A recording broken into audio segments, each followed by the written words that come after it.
Mapafu ni moja ya magonjwa yanayoua watu wengi zaidi ulimwenguni, na huku ugonjwa huo ukiwaangamiza wengi nchini Kenya, wasiwasi ni mwingi kuhusu ugonjwa huu kuwaua watu kwa siri kutokana na kuwa si rahisi kuutambua, kuuguza wala kuutibu. Tazama taarifa ifuatayo.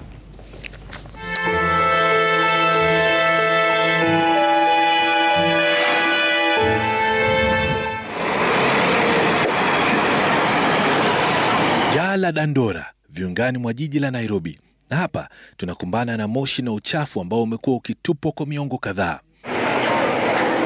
Wale wanaosafirisha taka hapa pamoja na wale wanaozikagua hawana vifaa vya kuwakinga. Wanakula hapa, wanalala na kufanya kazi kwenye jalala lenye moshi mtupu. Hii bila shaka inawaweka kwenye hatari ya kupata magonjwa kama kifua kikuu, homa ya mapafu na hata saratani ya mapafu. Mtaa wa mabanda wa Kibra, ambao ni mtaa mkubwa zaidi wa mabanda katika eneo la Afrika Mashariki, hapa pia wakazi wanahatarisha maisha yao kwa kupika wakitumia kuni na makaa. Isitoshe, moto huo pia wanaotumia kuwasaidia kupata joto ndani ya mabanda yao ambayo yamejengwa kwa mabati. Lakini je, haya inachangia saratani ya mapafu? Visa vya ugonjwa wa saratani kwa kiwango kikubwa vimehusishwa na uvutaji wa sigara. You are growing up, you don't want to take or do anything next to drugs. Lakini kutana na Daktari Doris Nyokangi, msomi kutoka kaunti ya Kisii, ambaye hajawahi kuvuta sigara. That's what the doctors were wondering, how come, because I had not even lived with anyone who smokes. But finally they suspected. We had lived in London for 5 years and they suspected the pollution. Daktari Nyokangi alifahamishwa kuwa anaugua saratani ya mapafu mwaka 2012. And they said, Mama, they have never seen this growth on your lung. I said, no. What growth? Said, you have a growth. I was shocking, Nimrod. I was shaken. So he had to help me, walk with me to the doctor's office. And I was shaking. Huku akihofia kuaga dunia ughaibuni, aliamua kurejea nchini na kupata kazi kama mhadhiri katika chuo kikuu cha Egerton.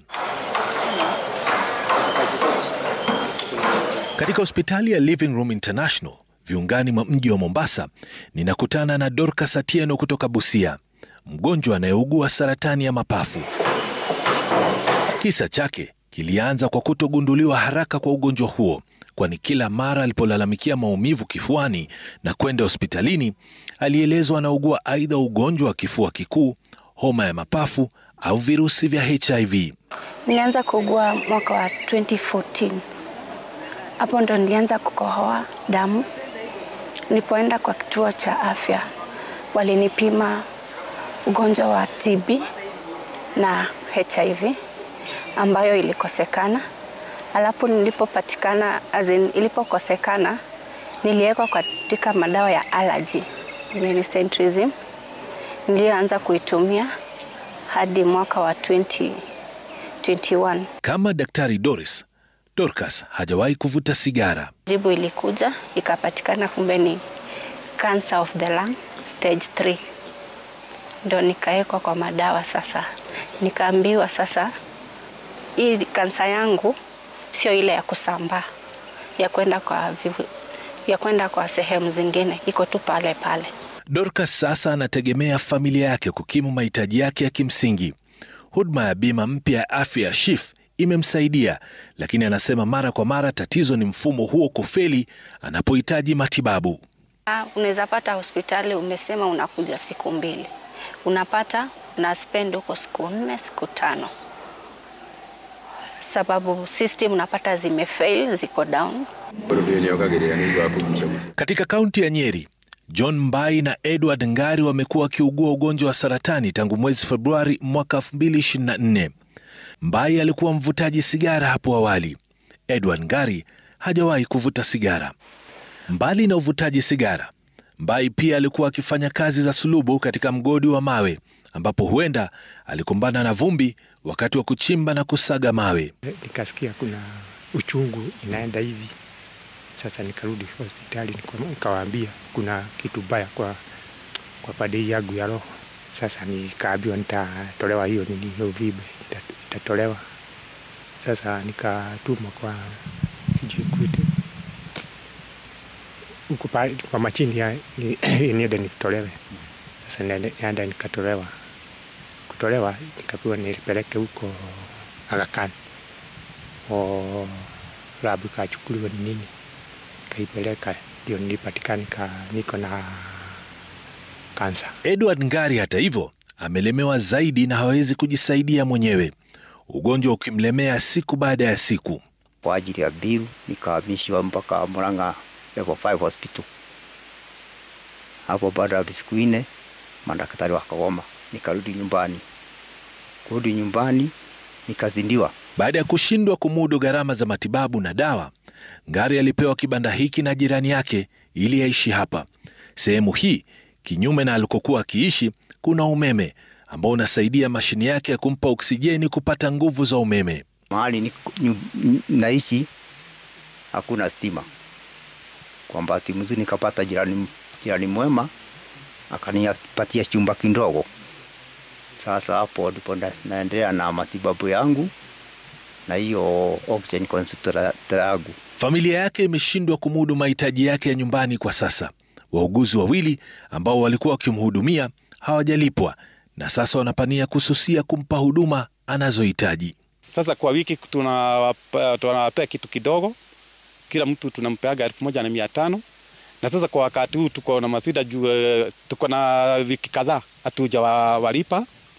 Karibu waachane na hii mzigo. Mama Josephine Kiprono ana umri wa miaka 69.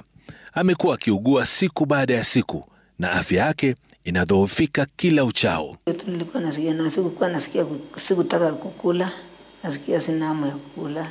Asante. Na maumivu? Maumivu nilikuwa nasikia maumivu, alafu nikasikia uchovu. Kulingana na familia ya Mama Josephine, huenda aliathirika kutokana na moshi wa kupika kwa kuni na makaa kwa miaka mingi. Mama Josephine anatarajiwa kufanyiwa matibabu ya kuchoma seli za saratani na kisha kufanyiwa upasuaji, lakini wauguzi wanasema wanachunguza hali yake kwa umakini kutokana na kuwa ugonjwa huo umefikia kiwango cha awamu ya 4. Katika makao makuu ya serikali ya kaunti ya Uasin Gishu, waziri anayesimamia masuala ya afya, madaktari na wauguzi wameingiwa na hofu kutokana na kuongezeka kwa visa vya saratani ya mapafu. Clearly, the reported cases in Uasin Gishu are worrying of the cancer cases and more especially the lung cancer cases. The question is, what would be the causing agents for these lung cancer cases? Could it be the chemicals that these citizens are exposed to? Uasin Gishu ni kaunti inayosifika kwa uzalishaji wa chakula kwa wingi kote nchini. Ni hapa ambapo mamilioni ya lita za kemikali hutumiwa kuzuia magonjwa na wadudu kwenye mimea. Je, kuna uhusiano wowote wa kemikali za dawa na visa vya ugonjwa wa saratani hapa? As a Department of Health, we cannot pinpoint critically to say that these are caused by these chemicals that farmers use. Tulizuru kituo cha kutoa huduma za kupima ugonjwa wa saratani kwenye mapafu. Madeleine Wanja, mtafiti wa shirika la Ampath ambalo huwasaidia wagonjwa wa saratani, anakubali kujitolea kuwa kama mgonjwa atakayefanyiwa vipimo vya kutoa chembe-chembe za saratani kwenye mapafu. Baada ya kukaribishwa kituoni, vipimo vya mwili vinachukuliwa kabla ya kupewa mawaidha na ushauri na wahudumu. Kila mgonjwa anayekuja hapa ni sharti ya agizo kufika hapa na daktari wake. Even during the investigative process, like CT scan of the chest, chest X-ray, or any other imaging of the chest, you'll find that tuberculosis and lung cancer present the same way, either starting as a nodule or progressively to be a mass. Even at that moment, most of the clinicians are in a dilemma, and that's when they send patients to interventional radiologists to determine what kind of a nodule or a mass it is. Patrick Ndungu naye ana umri wa miaka 54. Kukohoa kwake kwa muda mrefu kumbe kungekuja kumponza kiafya na mali. Ni wale madaktari walikuwa wamekuja wakaniambia, sasa tunataka tukutoe maji na tutoe kwa mapafu yako kanyama kidogo, tuende tuangalie shida yako iko wapi. Na kwa sababu nilikuwa natafuta matibabu, nikamwambia ni sawa. Nikaenda kwa Dr. Wada. Sasa yeye ndiye alibreak news. Ugonjwa wangu uko wapi? Kaniambia niko na uvimbe kwa lungs na ni cancerous. Tukaongea,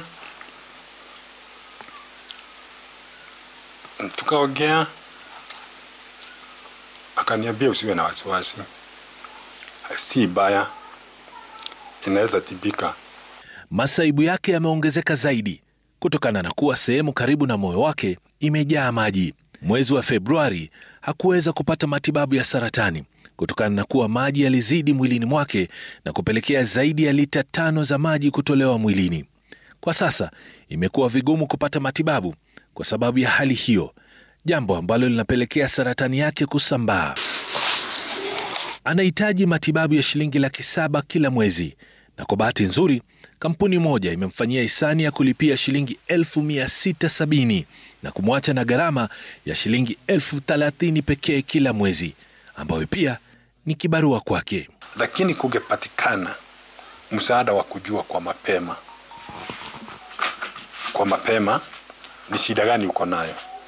Mtu haisumia sana. Shida ni kutafuta shida iko wapi. Tangu 2023 nimejua shida yangu Novemba 2024.